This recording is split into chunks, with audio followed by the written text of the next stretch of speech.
The tweets of a pro-government Twitter user posting under the pseudonym Esat Ç, alleged to be a friend of President Recep Tayyip Erdoğan's advisors and close to the ruling Justice and Development Party, AK Party, cast doubts about whether there will be a fair probe of journalist Mehmet Baransu, who was arrested on Monday.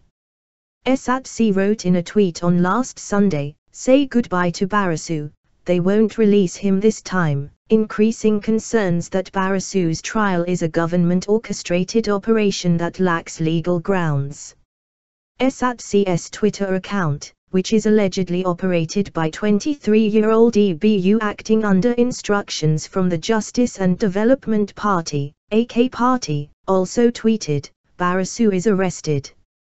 You are again the first one to know," after Baransu's arrest.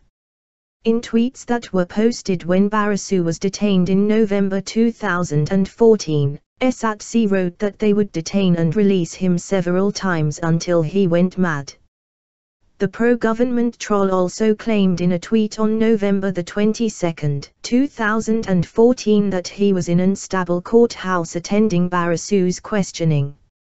In a parliamentary question in August 2014, main opposition Republican People's Party, CHP, Deputy Chairman Umut Aran claimed that a large Twitter team is directed by AK Party Deputy Chairman Süleyman Soylu to insult and target with offensive language prominent social and political figures who do not embrace the AK Party's ideals and practices. The leading accounts that attack Erdoğan's critics and opponents, including some of the ruling AK Party's deputies and members of the cabinet who do not toe the line with Erdoğan, go under the usernames @Esas, @Akulis, @Arapa, @Detroitlakizil, @Kasa-Uzref, @_Beyfadi, @Gizliasiv and @Wyatak.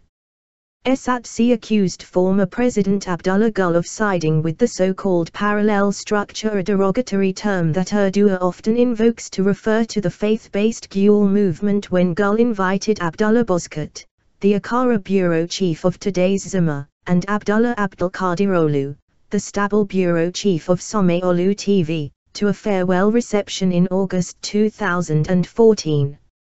Both journalists were called enemies of the state and traitors who should be banned from attending a state reception. The Taraf Daily reported in December 2013 that the ruling party mobilized its supporters on social media, particularly on Twitter, to publicly criticize and intimidate anti-government commentators, and allegedly set up a special advertising agency to finance its army of 6,000 Twitter users that some suggest are paid to tweet as ordered. The number of paid social media users was later doubled according to reports published in the media. These users are being coordinated by the AK Party's Social Media Coordinator's Office, the Taraf Daily claimed. The AK Party government's interest in Twitter and other social media networks has increased since December 2013, when a corruption investigation that implicated ministers' sons, politicians, businessmen and people from Erdoğan's inner circle, including his son Bilal Erdoğan, made its way onto Twitter, Facebook, YouTube and other social media platforms.